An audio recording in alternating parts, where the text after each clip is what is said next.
प्रिय मित्रों नमस्कार। नवरात्रि के 8वें दिन माता दुर्गा अपने 8वें स्वरूप महागौरी के रूप में पूजी जाती हैं। देवी गौरी सभी कष्टों को दूर करने वाली देवी हैं। आज के दिन कन्या के रूप में प्रत्येक घरों में उनका पूजन होता है। आज के इस वीडियो में महागौरी मंत्र, प्रार्थना, स्तुति, ध्यान, स्तोत्र, कवच का पाठ करेंगे। आइए वीडियो शुरू करते हैं। ओम देवी महागौर्यै नमः। श्वेते वृषे समारूढ़ा श्वेतांबरधरा शुचिः महागौरी शुभं दद्यान् महादेव प्रमोददा। या देवी सर्वभूतेषु मां महागौरी रूपेण संस्थिता। नमस्तस्यै नमस्तस्यै नमस्तस्यै नमो नमः। वन्दे वाञ्छितकामार्थे चन्द्रार्धकृतशेखरां सिंहारूढ़ा चतुर्भुजा महागौरी यशस्विनीं। पूर्णन्दुनिभां गौरी सोमचक्रस्थिताम् अष्टमं महागौरी त्रिनेत्रां वराभीतिकरां त्रिशूल डमरूधरां महागौरी भजेम। पटाम्बरपरिधानां मृदुहास्यानालङ्कारभूषितां मञ्जीरहारकेयूरकिङ्किणी रत्नकुण्डलमण्डितां। प्रफुल्लवन्दना पल्लवाधरां कान्तकपोलां त्रैलोक्यमोहनं। कमनीयां लावण्यां मृणालां चन्दनगन्धलिप्तां। सर्वसङ्कटहन्त्री त्वं हि धन ऐश्वर्यप्रदायिनीं। ज्ञानदा चतुर्वेदमयी महागौरी प्रणमाम्यहं। सुखशान्तिदात्री धनधान्यप्रदायिनीं। डमरुवाद्यप्रिया आद्या महागौरी प्रणमाम्यहं। त्रैलोक्यमङ्गलं त्वं हि तापत्रयहारिणीं। वददं चैतन्यमयी महागौरी प्रणमाम्यहम्। ओंकारः पातु शीर्षो मां। ह्रीं बीजं मा हृदयो। क्लीं बीजं सदा पातु नभो गृहो च पादयो। ललाटं कर्णो हुं बीजं पातु महागौरी मां। नेत्रं घ्राणो कपोतचिबुको फट् पातु स्वाहा मां सर्ववदनो। ओम देवी महागौर्यै नमः। श्वेते वृषे समारूढ़ा श्वेतांबरधरा शुचिः महागौरी शुभं दद्यान् महादेव प्रमोददा। या देवी सर्वभूतेषु मां महागौरी रूपेण संस्थिता। नमस्तस्यै नमस्तस्यै नमस्तस्यै नमो नमः। वन्दे वाञ्छितकामार्थे चन्द्रार्धकृतशेखरां सिंहारूढ़ा चतुर्भुजा महागौरी यशस्विनीं। पूर्णन्दुनिभां गौरी सोमचक्रस्थिताम् अष्टमं महागौरी त्रिनेत्रां वराभीतिकरां त्रिशूल डमरूधरां महागौरी भजेम। पटाम्बरपरिधानां मृदुहास्यानालङ्कारभूषितां मञ्जीरहारकेयूरकिङ्किणी रत्नकुण्डलमण्डितां। प्रफुल्लवन्दना पल्लवाधरां कान्तकपोलां त्रैलोक्यमोहनं। कमनीयां लावण्यां मृणालां चन्दनगन्धलिप्तां। सर्वसङ्कटहन्त्री त्वं हि धन ऐश्वर्यप्रदायिनीं। ज्ञानदा चतुर्वेदमयी महागौरी प्रणमाम्यहं सुखशान्तिदात्री धनधान्यप्रदायिनीं डमरुवाद्यप्रिया आद्या महागौरी प्रणमाम्यहं त्रैलोक्यमङ्गलं त्वं हि तापत्रयहारिणीं वददं चैतन्यमयी महागौरी प्रणमाम्यहम् ओंकारः पातु शीर्षो मां ह्रीं बीजं मा हृदयो क्लीं बीजं सदा पातु नभो गृहो च पादयो ललाटं कर्णो हुं बीजं पातु महागौरी मां नेत्रं घ्राणो कपोतचिबुको फट् पातु स्वाहा मां सर्ववदनो। ॐ देवी महागौर्यै नमः। श्वेते वृषे समारूढ़ा श्वेतांबरधरा शुचिः महागौरी शुभं दद्यान् महादेव प्रमोददा। या देवी सर्वभूतेषु मा महागौरी रूपेण संस्थिता नमस्तस्यै नमस्तस्यै नमस्तस्यै नमो नमः। वन्दे वाञ्छितकामार्थे चन्द्रार्धकृतशेखरां सिंहारूढा चतुर्भुजा महागौरी यशस्विनीं पूर्णन्दुनिभां गौरी सोमचक्रस्थिताम् अष्टमं महागौरी त्रिनेत्रां वराभीतिकरां त्रिशूल डमरूधरां महागौरी भजेम। पटाम्बरपरिधानां मृदुहास्यानालङ्कारभूषितां मञ्जीरहारकेयूरकिङ्किणी रत्नकुण्डलमण्डितां प्रफुल्लवन्दना पल्लवाधरां कान्तकपोलां त्रैलोक्यमोहनं कमनीयां लावण्यां मृणालां चन्दनगन्धलिप्तां सर्वसङ्कटहन्त्री त्वं हि धन ऐश्वर्यप्रदायिनीं ज्ञानदा चतुर्वेदमयी महागौरी प्रणमाम्यहं सुखशान्तिदात्री धनधान्यप्रदायिनीं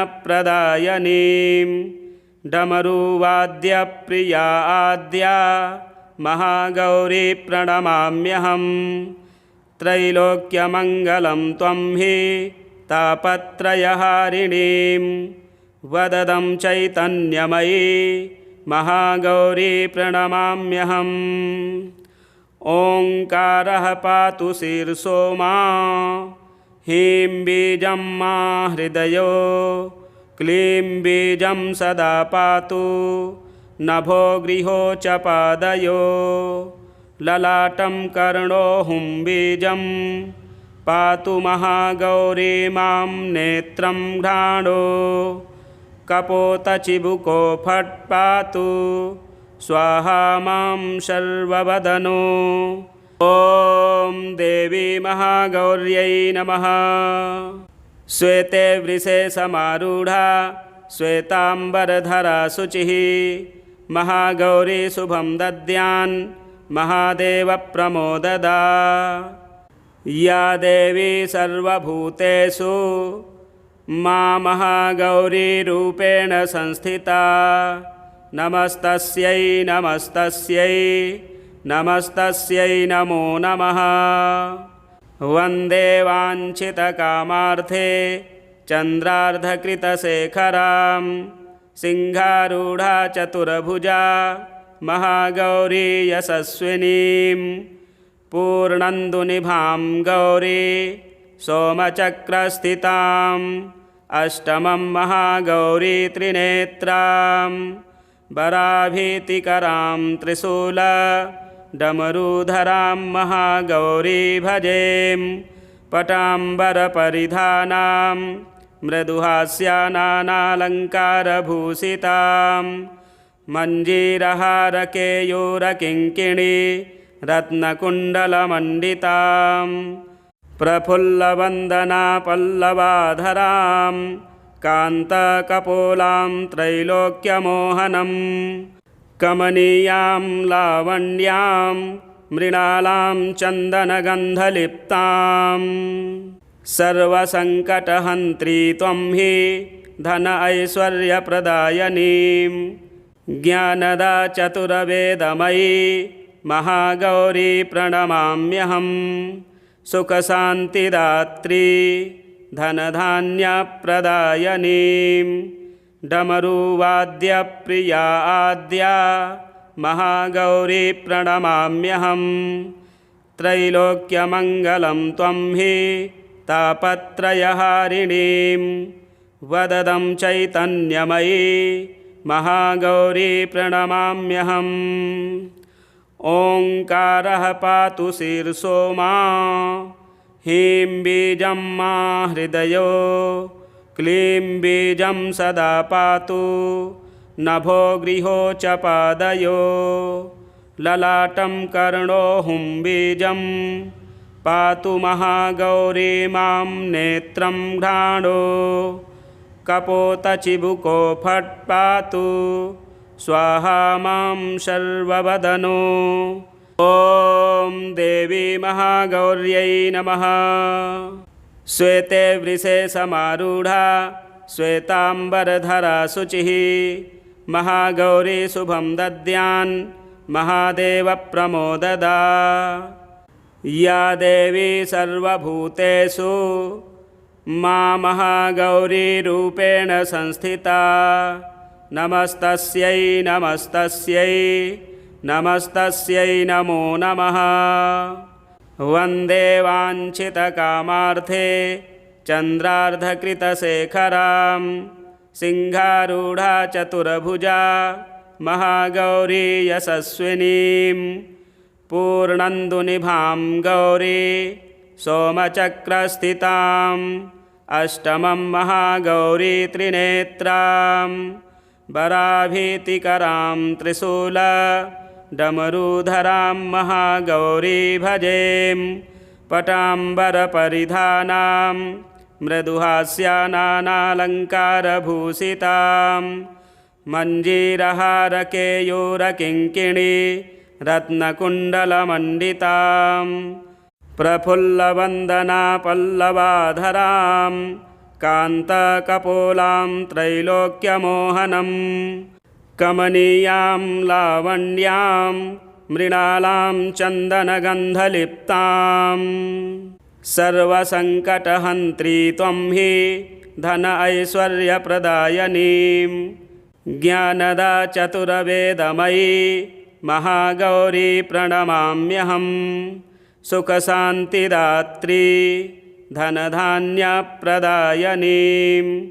डमरुवाद्यप्रिया आद्या महागौरी प्रणमाम्यहं त्रैलोक्यमङ्गलं त्वं हि तापत्रयहारिणीं वददं चैतन्यमयी महागौरी प्रणमाम्यहम् ओंकारः पातु शीर्षो मां ह्रीं बीजं मा हृदयो क्लीं बीजं सदा पातु नभो गृहो च पादयो ललाटं कर्णो हुं बीजं पातु महागौरी मां नेत्रं घ्राणो कपोतचिबुको फट् पातु स्वाहा मां सर्ववदनो।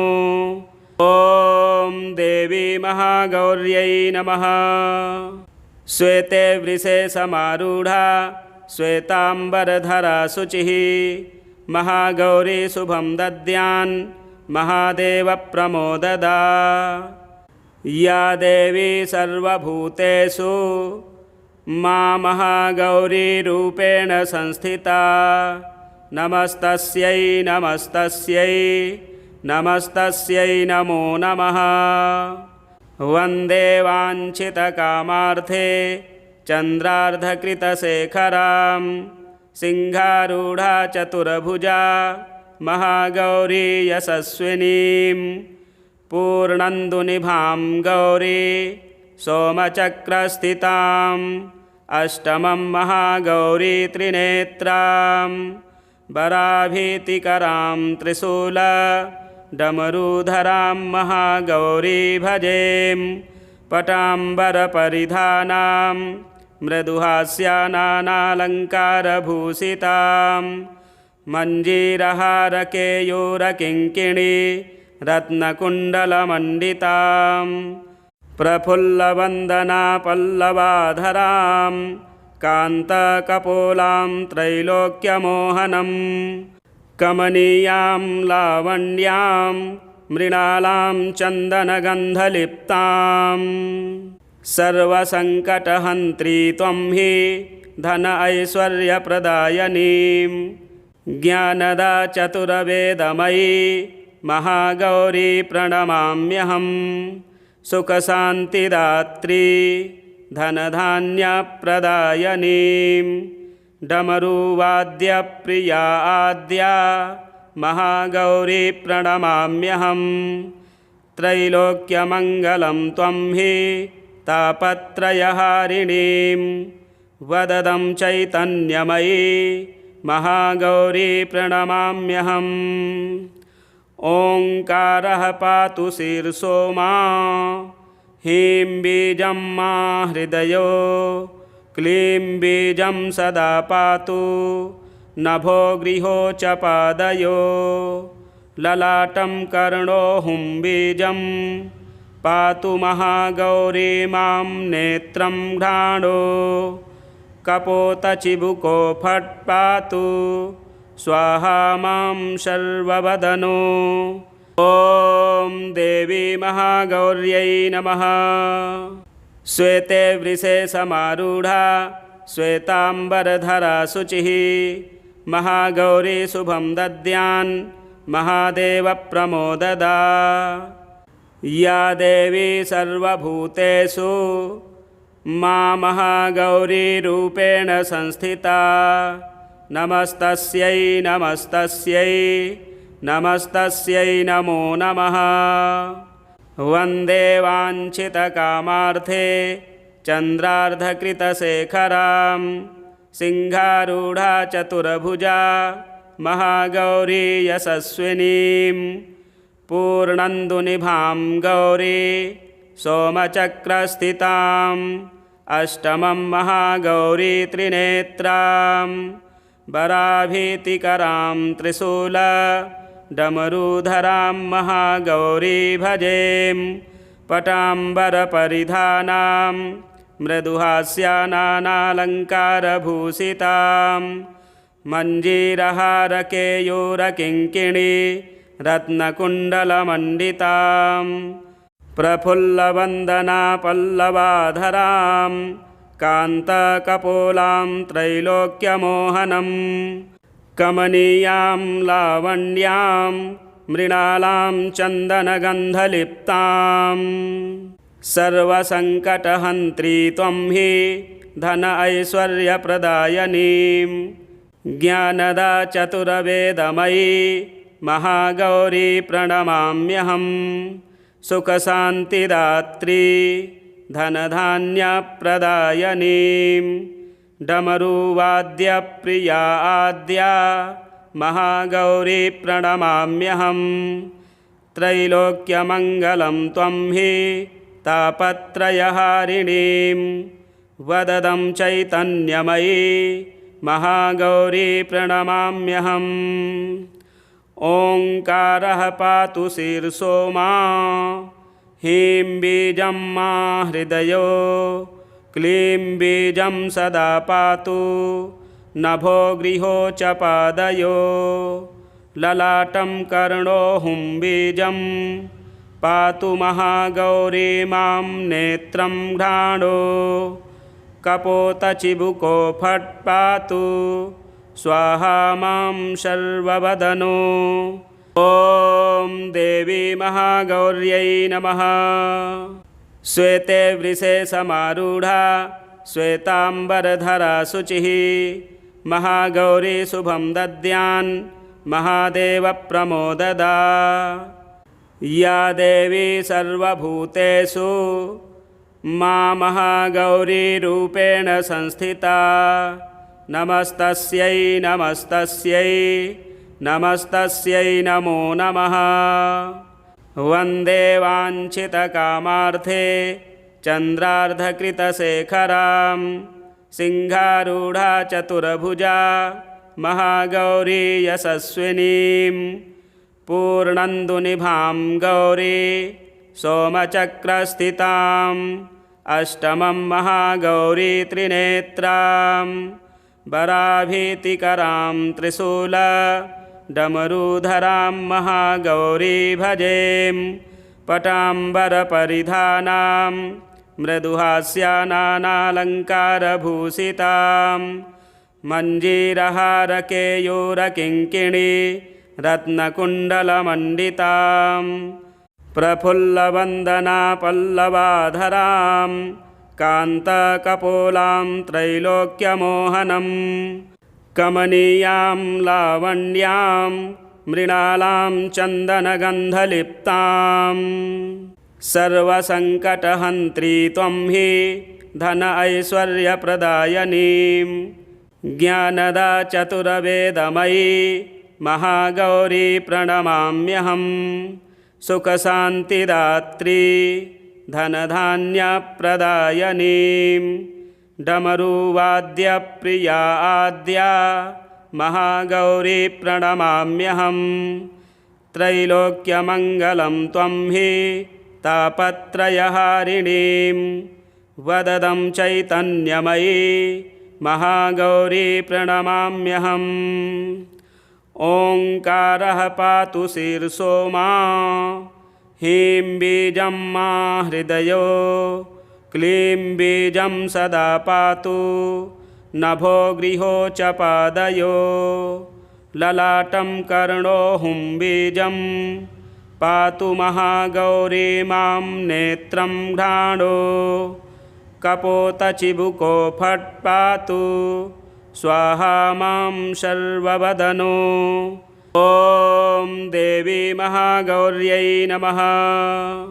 श्वेते वृषे समारूढा श्वेताम्बरधरा शुचिः महागौरी शुभं दद्यान् महादेवप्रमोददा।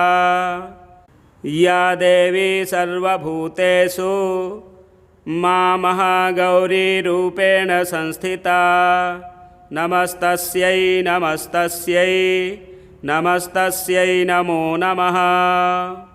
वन्दे वाञ्छितकामार्थे चन्द्रार्धकृतशेखरां सिंहारूढा चतुर्भुजा महागौरी यशस्विनीं पूर्णन्दुनिभां गौरी सोमचक्रस्थिताम् अष्टमं महागौरी त्रिनेत्रां वराभीतिकरां त्रिशूल डमरूधरां महागौरी भजेम। पटाम्बरपरिधानां मृदुहास्यानालङ्कारभूषितां मञ्जीरहारकेयूरकिङ्किणी रत्नकुण्डलमण्डितां प्रफुल्लवन्दना पल्लवाधरां कान्तकपोलां त्रैलोक्यमोहनं कमनीयां लावण्यां मृणालां चन्दनगन्धलिप्तां सर्वसङ्कटहन्त्री त्वं हि धन ऐश्वर्यप्रदायिनीं ज्ञानदा चतुर्वेदमयी महागौरी प्रणमाम्यहम्। सुखशान्तिदात्री धनधान्यप्रदायिनीं डमरुवाद्यप्रिया आद्या महागौरी प्रणमाम्यहम्। त्रैलोक्यमङ्गलं त्वं हि तापत्रयहारिणीं वददं चैतन्यमयी महागौरी प्रणमाम्यहम्। ओंकारः पातु शीर्षो मां ह्रीं बीजं मा हृदयो क्लीं बीजं सदा पातु नभो गृहो च पादयो ललाटं कर्णो हुं बीजं पातु महागौरी मां नेत्रं घ्राणो कपोतचिबुको फट् पातु स्वाहा मां सर्ववदनो। ॐ देवी महागौर्यै नमः। श्वेते वृषे समारूढ़ा श्वेतांबरधरा शुचिः महागौरी शुभं दद्यान् महादेव प्रमोददा। या देवी सर्वभूतेषु मा महागौरी रूपेण संस्थिता नमस्तस्यै नमस्तस्यै नमस्तस्यै नमो नमः। वन्दे वाञ्छितकामार्थे चन्द्रार्धकृतशेखरां सिंहारूढा चतुर्भुजा महागौरी यशस्विनीं पूर्णन्दुनिभां गौरी सोमचक्रस्थिताम् अष्टमं महागौरी त्रिनेत्रां वराभीतिकरां त्रिशूल डमरूधरां महागौरी भजेम। पटाम्बरपरिधानां मृदुहास्यानालङ्कारभूषितां मञ्जीरहारकेयूरकिङ्किणी रत्नकुण्डलमण्डितां प्रफुल्लवन्दना पल्लवाधरां कान्तकपोलां त्रैलोक्यमोहनं कमनीयां लावण्यां मृणालां चन्दनगन्धलिप्तां। सर्वसङ्कटहन्त्री त्वं हि धन ऐश्वर्यप्रदायिनीं ज्ञानदा चतुर्वेदमयी महागौरी प्रणमाम्यहम्। सुखशान्तिदात्री धनधान्यप्रदायिनीं डमरुवाद्यप्रिया आद्या महागौरी प्रणमाम्यहम्। त्रैलोक्यमङ्गलं त्वं हि तापत्रयहारिणीं वददं चैतन्यमयी महागौरी प्रणमाम्यहम्। ओंकारः पातु शीर्षो मां ह्रीं बीजं मा हृदयो क्लीं बीजं सदा पातु नभो गृहो च पादयो ललाटं कर्णो हुं बीजं पातु महागौरी मां नेत्रं घ्राणो कपोतचिबुको फट् पातु स्वाहा मां सर्ववदनो। ॐ देवी महागौर्यै नमः। श्वेते वृषे समारूढ़ा श्वेतांबरधरा शुचिः महागौरी शुभं दद्यान् महादेव प्रमोददा। या देवी सर्वभूतेषु मा महागौरी रूपेण संस्थिता नमस्तस्यै नमस्तस्यै नमस्तस्यै नमो नमः। वन्दे वाञ्छितकामार्थे चन्द्रार्धकृतशेखरां सिंहारूढा चतुर्भुजा महागौरी यशस्विनीं पूर्णन्दुनिभां गौरी सोमचक्रस्थिताम् अष्टमं महागौरी त्रिनेत्रां वराभीतिकरां त्रिशूल डमरूधरां महागौरी भजेम। पटाम्बरपरिधानां मृदुहास्यानालङ्कारभूषितां मञ्जीरहारकेयूरकिङ्किणी रत्नकुण्डलमण्डितां प्रफुल्लवन्दना पल्लवाधरां कान्तकपोलां त्रैलोक्यमोहनं कमनीयां लावण्यां मृणालां चन्दनगन्धलिप्तां। सर्वसङ्कटहन्त्री त्वं हि धन ऐश्वर्यप्रदायिनीं ज्ञानदा चतुर्वेदमयी महागौरी प्रणमाम्यहम्। सुखशान्तिदात्री धनधान्यप्रदायिनीं डमरुवाद्यप्रिया आद्या महागौरी प्रणमाम्यहम्। त्रैलोक्यमङ्गलं त्वं हि तापत्रयहारिणीं वददं चैतन्यमयी महागौरी प्रणमाम्यहम्। ओंकारः पातु शीर्षो मां, ह्रीं बीजं मां हृदयो, क्लीं बीजं सदा पातु नभो गृहो च पादयो, ललाटं कर्णो हुं बीजं पातु महागौरी मां नेत्रं घ्राणो, कपोतचिबुको फट् पातु स्वाहा मां सर्ववदनो, कपोतचिबुको फट् पातु स्वाहा मां सर्ववदनो। इस वीडियो के 11 पाठ श्रवण करने से माँ महागौरी प्रसन्न होकर आपके घर सुख शांति सौभाग्य का वरदान अवश्य प्रदान करेंगी। यदि आप चैनल में नए हैं तो चैनल को भी सब्सक्राइब करें, वीडियो को शेयर करें, लाइक करें, बेल आइकन के बटन को अवश्य दबाएं ताकि आगामी वीडियो की सूचना आपको मिल सके। जय माँ दुर्गे।